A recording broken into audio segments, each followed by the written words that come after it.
Hello, I am J.C. Cunningham, and I'm the Democratic candidate for Georgia House District 175, which covers Brooks County and portions of Lowndes and Thomas counties. On November 6th, voters in Georgia will be asked to vote on a very important question. Shall the Constitution of Georgia be amended to allow state or local approval of public charter schools upon the request of local communities? Why is this amendment necessary when locally approved charter schools are already constitutional?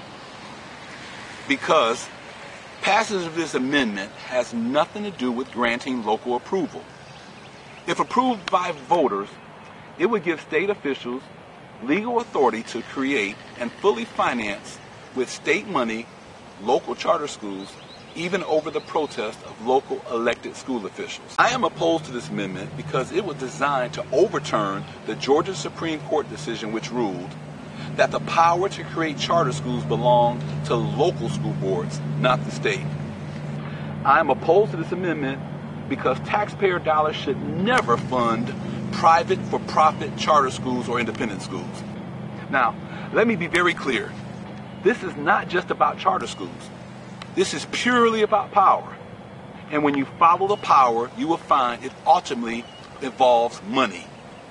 This amendment would allow public appointees to override decisions of local school boards and local voters and redirect tax funds to any charter school or special school the state wishes to create. I have no problem with charter schools. In concept, charter schools are fine. My problem is for profit charter schools and the assumption that charter schools equal better education. In fact, many studies have shown that charter schools don't perform any better than traditional public schools, and in most cases perform worse. For 2010-2011 academic year, only 70% of charter schools made adequate yearly progress, AYP, while 73% of traditional public schools made AYP.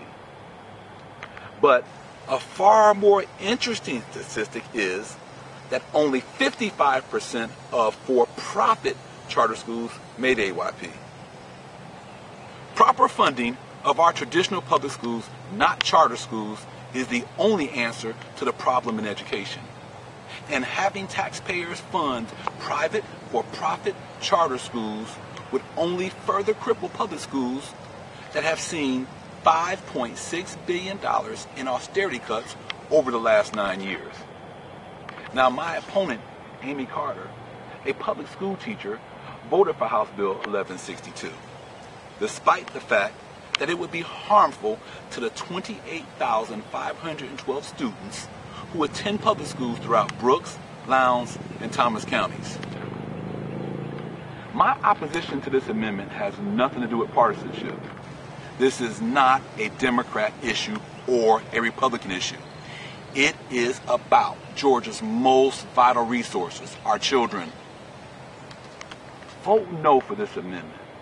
Send a direct message to the Republicans and Democrats in the General Assembly and to the governor that we expect you to adhere to the Constitution and to ensure that Georgia's most vital resources, our children, will always be the primary obligation of the state of Georgia.